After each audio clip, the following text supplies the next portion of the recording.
Eu me chamo Murilo Ferreira, estou aqui fazendo uma apresentação de um trabalho da disciplina de instrumentação para o ensino de física da professora Simone pela Universidade Federal do Pará. E o trabalho ele é sobre os conceitos de física em nível universitário da dissertação escolhida. A gente vai começar falando sobre o princípio de Fermat e a sua relevância para o ensino de física. O princípio de Fermat, ele concebido pelo matemático francês Pierre de Fermat em 1657, ela representa muito mais do que uma simples curiosidade histórica da óptica geométrica. Ela revela uma profunda verdade sobre o comportamento da natureza, que é a busca por eficiência em um princípio organizador do universo físico. E essa ideia, aparentemente simples, na época ela revolucionou não apenas a compreensão da luz, mas também ela ofereceu uma lente poderosa para os educadores que buscam ensinar física com o significado e a coerência. Do ponto de vista físico, o princípio ele funciona como um grande unificador teórico. Enquanto as leis como a reflexão angular e a refração, que são tradicionalmente apresentadas com regras isoladas em livros de ensino médio, o princípio de Fermat ela reconecta sobre uma lógica elegante e universal, que é a otimização de trajetórias. Ela explica por que a luz ela se refrata ao passar do ar para a água, pois diminui a sua velocidade nesse meio, no caso a água, né? E ajustando o seu caminho para gastar menos tempo.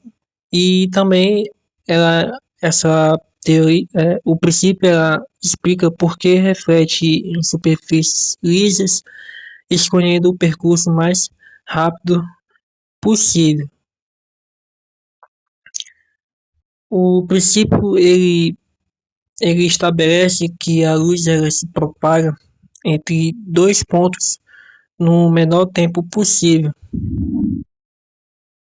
E aí, para formar essa base, para compreender o fenômeno, a gente vai considerar um raio de luz se propagando em um meio com diferentes índices de refração.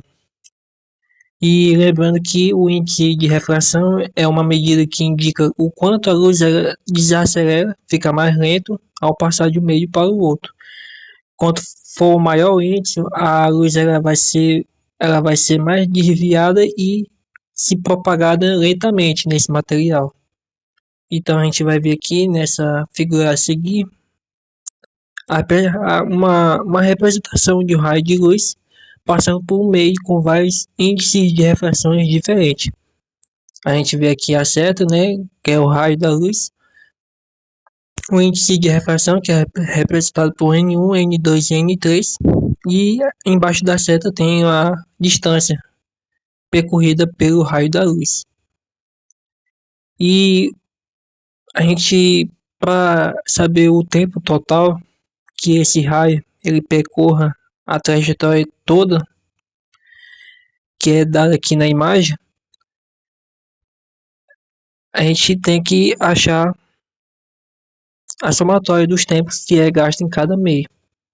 E para isso é feito um cálculo simples da velocidade média que a gente vê aqui embaixo da figura, que é V igual a D dividido por T. Como a gente quer achar o tempo, manipulando esse cálculo aqui, a gente coloca o T passando para o outro lado que está dividindo, vai passar multiplicando, e o V que está multiplicando vai passar para o outro lado dividindo, que vai ficar T igual a D dividido por V. Como o V vai ser a velocidade da luz em um determinado meio, o V ele é dado por C dividido por N. No caso, o C é a constante que representa a velocidade da luz e o N é o índice de refração. E, então, quando a gente vai pegar aqui a fórmula do tempo e substituir o V, a gente vai ficar com essa seguinte fórmula aqui, que é T igual a D dividido pela fração de C sobre o N. E aí, manipulando ela aqui, quando a gente vai passar essa fração que está dividindo, vai passar multiplicando pelo D, e aí o D que está multiplicando vai juntar junto com N, que vai ficar T igual a D vezes N dividido por C.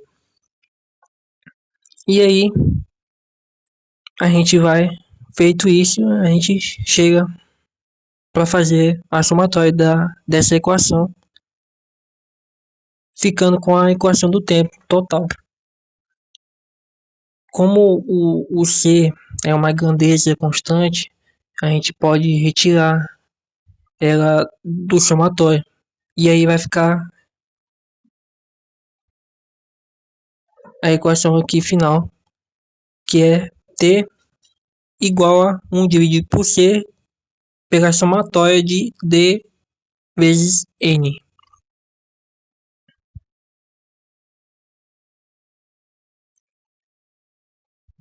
Aí, feito isso, a gente agora vai verificar um caso simples, advindo dessas informações, desses cálculos. A gente vai considerar um raio que se propaga entre dois pontos fixos, que vai ser representado por P1 e P2, como está aqui listado aqui na figura, que vão ser localizados em meios com índice de refração distintos, representado por N1 e N2, e as distâncias, que vai ser representado por x1 e x2 de cada ponto ao limiar de separação dos meios, e que vão ser fixas, mais a distância de y1 e y2 em relação à reta normal, que pode variar para a minimização do tempo. Porém, como o P1 e P2 são fixos, o y1 e y2, a somatória desses dois vai ser igual a y, que é a constante. E aqui a imagem mostra aqui o que foi descrito agora há pouco. E com as informações do cálculos anteriores, junto com a, com a figura que está sendo descrita aqui, com a esquematização, né, dessa figura, a gente vai ter aqui embaixo um delta igual a N1 vezes D1 mais N2 vezes D2.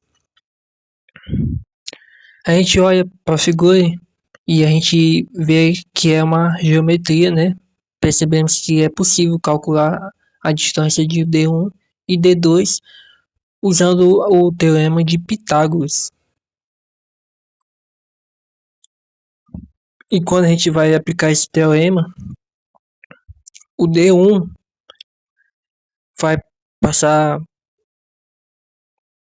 vai ser elevado a 2 e que vai ser igual a x1 ao quadrado mais o y1 também ao quadrado.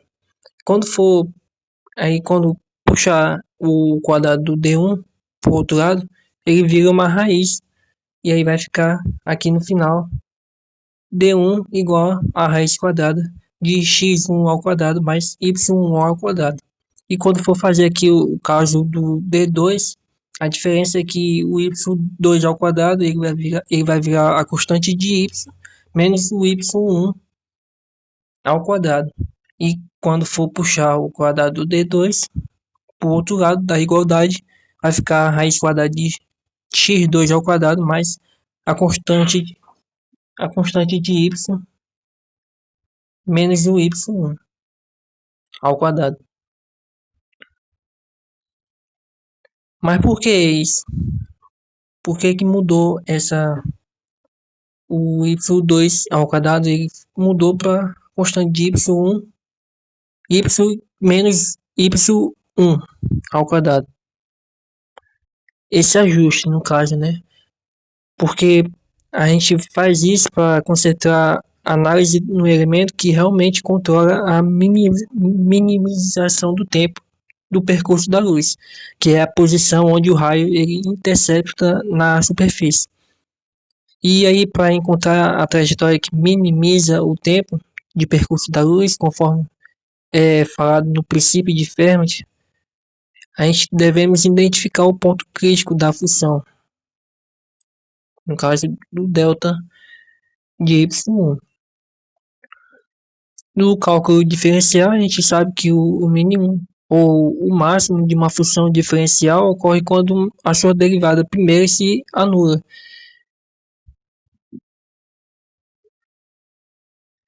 Então,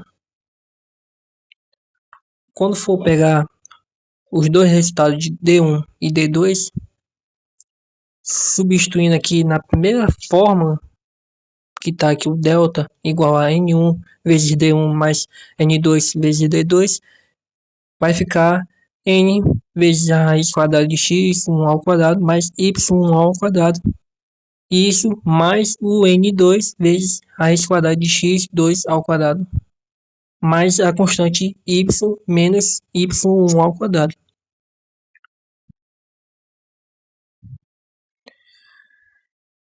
E como temos uma soma, a gente vai derivar essa soma somente aqui a primeira e a segunda escala dessa soma, por enquanto, né? Fazendo as devidas manipulações, né? Como transformar a raiz em potência e fazer o uso da regra da cadeia quando a gente vai derivar e passar isso na igualdade de zero, né? Quando a gente deriva essa primeira parte aqui, que é N1 raiz quadrada de x1 ao quadrado mais y ao quadrado, essa raiz quadrada vai virar a potência de meio. O N1 ele vai ser a passar para o outro lado da derivada. Aqui embaixo o N1, a derivada vai virar o meio de x1 ao quadrado mais y ao quadrado. Isso é elevado a menos meio vezes 2 vezes o y1. E fazendo aqui a manipulação, o y1 ele vai dividir com a raiz quadrada de x1 ao quadrado mais y1 ao quadrado, e isso multiplicado pelo índice de refração 1. E aqui embaixo é o mesmo processo, a raiz quadrada vira potência, e fazendo aqui a regra da cadeia, né? Já que tem aqui uma multiplicação, e fazendo isso, a gente vai ter esses dois resultados, que aqui embaixo, no caso da segunda parcela, vai ser menos N2 multiplicado por a constante de y menos y1 sobre raiz quadrada de x2 ao quadrado mais a constante de y menos o y1.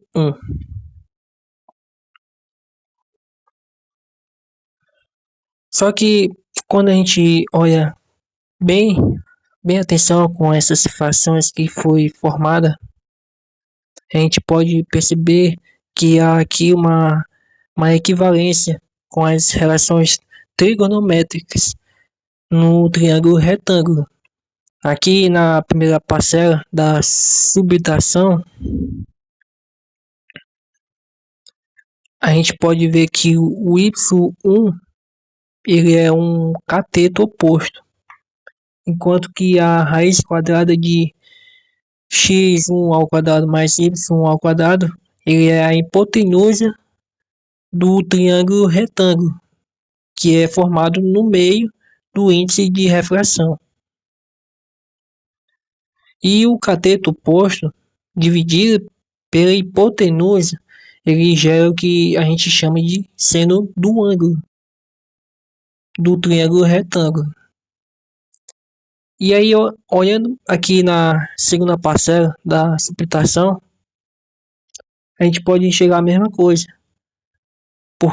pois o numerador da fração é exatamente a mesma medida do cateto oposto do triângulo retângulo, que é formado no meio do índice de refração 2, e o seu denominador.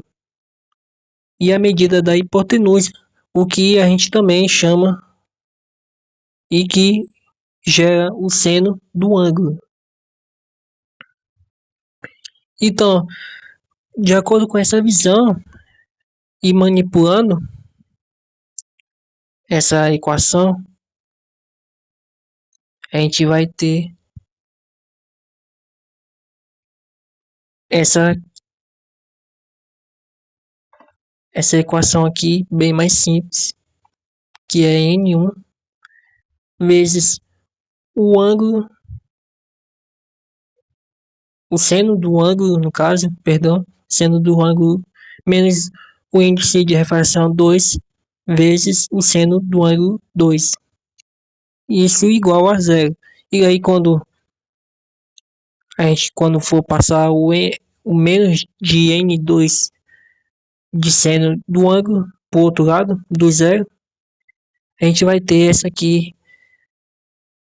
finalmente aqui a gente vai ter n1 vezes o seno do ângulo igual a n2 vezes o seno do ângulo. E essa equação aqui é que a gente chama de lei de Snell, que descreve como a luz ela se refrata ao passar de um meio para o outro. E ela foi descoberta em 1621 pelo matemático e astrônomo holandês. E o Snell van Orhei, de forma empírica, em 1637, René Descartes foi o primeiro a publicar esta lei, que hoje tem o nome de Lei de Snell.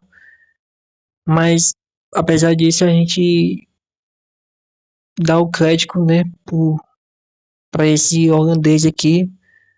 Perdão pela pronúncia, né, não sei muito falar